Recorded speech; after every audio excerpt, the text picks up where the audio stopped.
Welcome to Daily English Room. Today's topic is sports. Do you play sports regularly? Being a tour guide specializing in adventure tourism means I'm constantly active.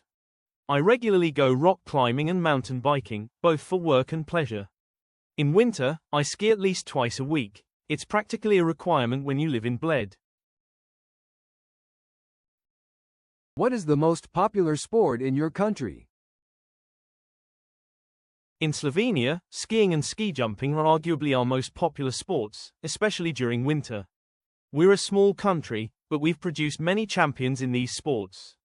However, basketball has also become incredibly popular, especially since our players started succeeding in international leagues. It's amazing how such a small country can be so passionate about both winter and team sports. What's your favorite sport? Rock climbing is my favorite sport, which probably isn't surprising given my work as an adventure tour guide. I love how it combines physical challenge with problem-solving skills.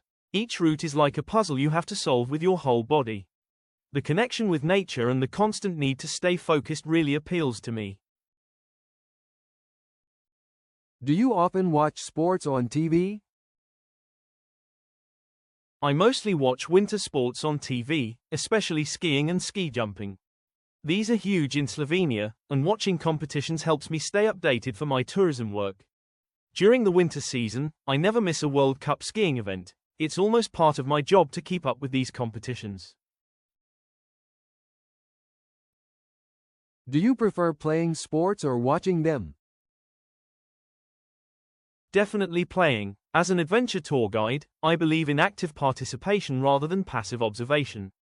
Whether it's climbing, skiing, or hiking, being physically involved in the sport connects you with nature and your own capabilities in a way that watching never can.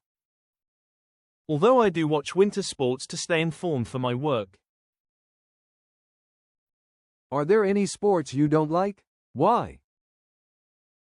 I don't particularly enjoy esports. As someone who spends their life guiding outdoor adventures, I find it difficult to consider competitive gaming as a sport. While I respect the strategic thinking and reflexes required, I believe sports should include physical movement and connection with the natural environment. How do you think sports contribute to mental health and emotional well-being? Adventure sports have a unique way of building mental resilience.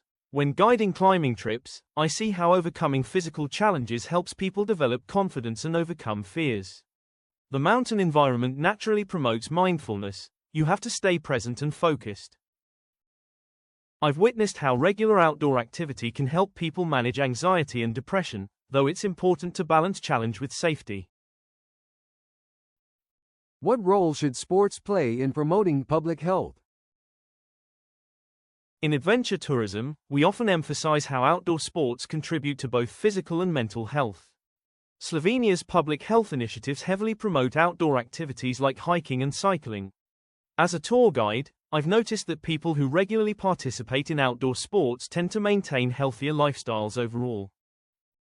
We need to make these activities more accessible while ensuring they remain environmentally sustainable. How do you think the relationship between sports and education should be balanced? In Slovenia, we have a strong tradition of integrating outdoor activities into education. As a tour guide, I often work with school groups, combining physical activities with learning about nature and environmental science. I believe this approach helps students understand theoretical concepts through practical experience. Sports shouldn't be seen as just a break from learning but as a different form of education. How has social media changed the way people engage with sports? Social media has revolutionized adventure sports tourism. People choose destinations based on Instagram photos, and athletes share their experiences in real time. As a tour guide, I've had to adapt my services because clients want their adventures to be social media worthy.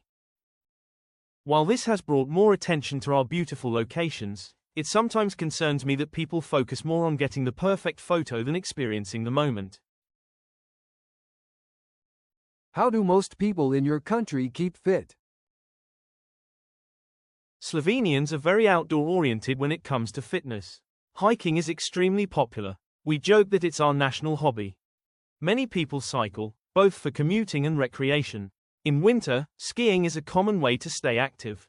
Our beautiful natural environment encourages outdoor activities. There's also a strong tradition of group sports in local communities, and many towns have public sports facilities that are well used. How have traditional sports in your country adapted to modern times?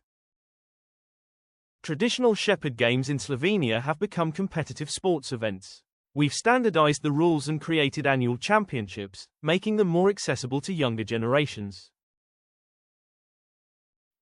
What impact do you think virtual reality will have on sports in the future?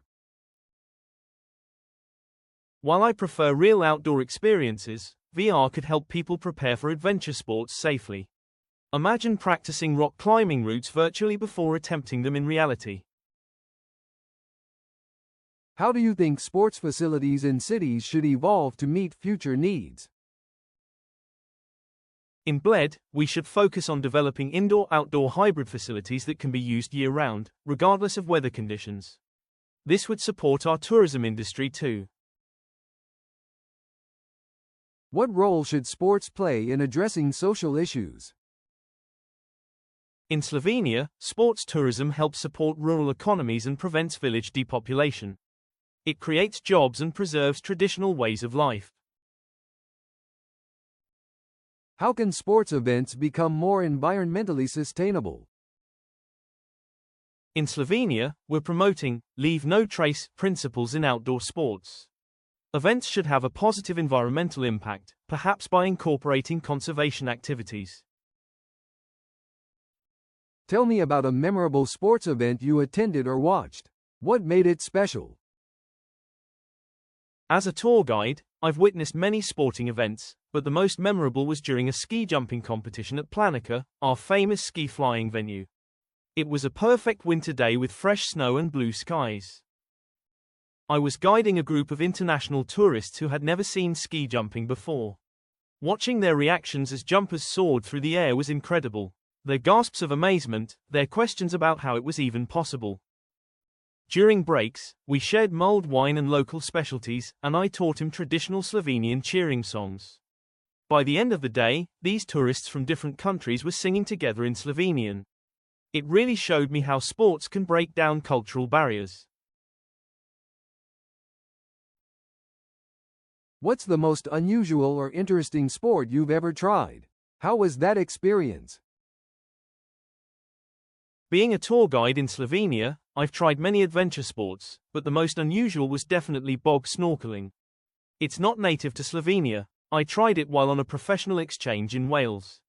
Imagine swimming through a peat bog, murky water with nearly zero visibility, using only a snorkel and flippers. You can't use regular swimming strokes. You have to propel yourself forward without breaking the surface. The water was freezing, and everything was dark brown. The funny thing is, it actually helped me develop a new tour concept back home in Slovenia, combining traditional peat bog conservation with adventure sports. Now I offer bog walking tours, not swimming, where tourists learn about the ecosystem while having an adventure. Sometimes the strangest experiences lead to the best innovations in my work. If you could create a new sport that combines elements from your culture and profession, what would it be like? As a Slovenian tour guide, I'd create alpine adventure orienteering. It would combine our traditional mountain sports with storytelling and cultural preservation. Participants would navigate through our alpine terrain, but instead of just finding checkpoints, they'd have to locate and learn about specific cultural landmarks, traditional farming techniques, and local legends. They'd use both modern GPS technology and traditional navigation methods. At each point, they'd learn a piece of local history or culture and have to incorporate it into their journey, maybe learning a traditional shepherding technique or identifying local herbs. I'd include elements of our mountain rescue traditions too. The sport would have different categories for different ability levels, and teams would score points for both physical performance and cultural knowledge. I've tested parts of this concept with tourist groups, and it's amazing how it makes our cultural heritage more engaging. Tell me about a time when sports helped you overcome a personal challenge or difficult situation. 5 years ago, I faced a crisis in my career as a tour guide when I developed a fear of heights, quite problematic when you specialize in mountain tourism in Slovenia. It started after a minor accident during a hike. Though I wasn't seriously injured, I found myself freezing up on even slightly elevated trails. I was close to giving up my career until another guide suggested I try indoor climbing therapy. A controlled environment to face my fear. The process was incredibly challenging. I started on the lowest, easiest walls, sometimes unable to go more than a few feet up. What made the difference was the methodical approach, learning about safety equipment, understanding climbing techniques, and gradually building trust in myself and the gear. There was a breakthrough moment when I realized I was so focused on solving a challenging route that I'd forgotten to be afraid. It took almost a year, but through climbing, I not only overcame my fear but gained a deeper understanding of how to help others face their own challenges. Now, I've incorporated these lessons into my tours, specializing in helping people overcome their fears of heights while exploring our beautiful mountains. Some of my most rewarding moments are when clients tell me they conquered their own fears through my guidance. Looking ahead 20 years, how do you hope sports will have evolved to make a positive impact on society and future generations? In 2 decades, I hope sports will have become a leading force in environmental conservation and community building. As someone who works in adventure tourism, I dream of a future where sports events actively contribute to habitat preservation and environmental education. Perhaps major sporting events will be judged not just on their athletic merit but on their environmental impact and contribution to local communities. In Slovenia, we're developing models for sustainable sports tourism, and I hope these practices become standard worldwide. Sports could become a powerful tool for teaching future generations about the importance of preserving our natural environment. That's all for today's Daily English Room Conversation Practice. Thank you for joining us. If you enjoyed this video, like, leave a comment, and hit the subscribe button. See you next time.